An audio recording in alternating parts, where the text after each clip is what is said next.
నమస్కారం ETV news కు స్వాగతం ముందుగా ప్రధాన అంశాలు జమిలి ఎన్నికలకు కేంద్ర కేబినెట్ ఆమోదం శీతాకాల సమావేశాల్లో బిల్లు ప్రవేశపెట్టే అవకాశం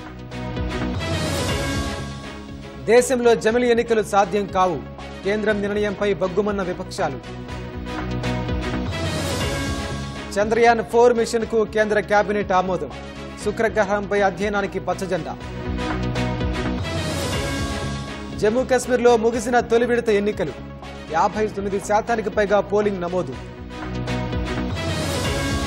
హర్యానాలో కాంగ్రెస్ మేనిఫెస్టో విడుదల 7 గ్యారెంటీల ప్రకటన మోదీకి వచ్చిన బహుమతులు వేలం ప్రారంభ ధర 1.5 కోటిగా నిర్ణయం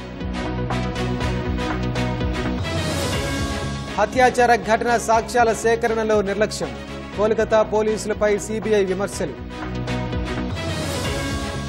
భారత్ బంగ్లాదేశ్ మధ్య 2 టెస్టుల సిరీస్ రేపు చెన్నై వేదికగా తొలి మ్యాచ్ ఆరంభం